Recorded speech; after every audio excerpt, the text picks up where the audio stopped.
Hi, so for this week's advanced concept presentation, I'm going to create a pasta rocket using a mason jar, some yeast, and some hydrogen peroxide, and an aim and flame. So what I did is I got myself a mason jar from Walgreens, made a hole in it, and using a ziti noodle or ziti, I'm not sure how to say that, I poked a hole and I just kind of wiggled the pasta inside the hole in the top.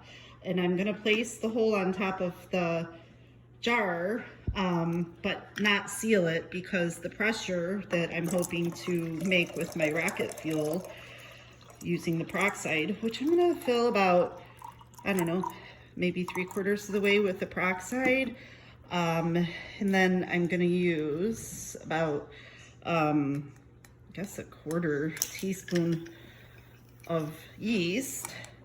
I'm gonna put the lid on. I'm gonna shake it up a little.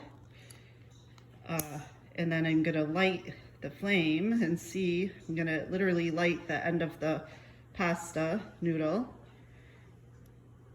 You see, and let me shake it up a little more. I might not have added enough yeast, but it sure looks like it. And then I'll explain to you what's happening. Okay, it might be starting, or is that just the pasta on fire? Oh, I think something might be happening. Is it happening? Let's see. Oh, there it goes. It took a minute, but you can see now the flame is coming out. It's like rocket fuel. So what I have done is the hydrogen peroxide is similar to water molecule, only it has an extra oxygen atom. So when we put the peroxide in the jar and then we added the yeast to the peroxide, it acts as a catalyst and breaks off the extra oxygen, which then bubbles up and acts like noodle rocket fuel. This is kind of scary, I gotta tell you the truth. So since there's no nozzle at the end of the pasta, we're not able to adjust the flow. So it's kind of flowing at the rate that it's being generated, which explains why, well, my noodle just broke off, why it was, going faster as more was coming through.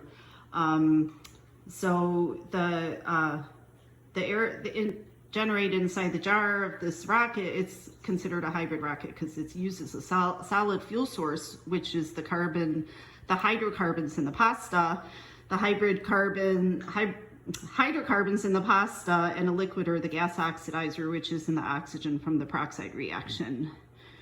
So as you can see, the experiment worked.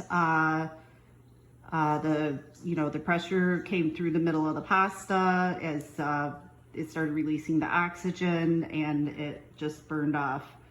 So my fuel source was the pasta, and so clearly by the pasta falling over, it stopped the reaction.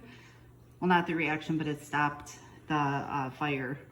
And now the rest of the gas is just escaping through the hole in the lid into the air. So that was my pasta rocket experiment. I'm gonna go put this out under the faucet before I burn the place down. Thank you.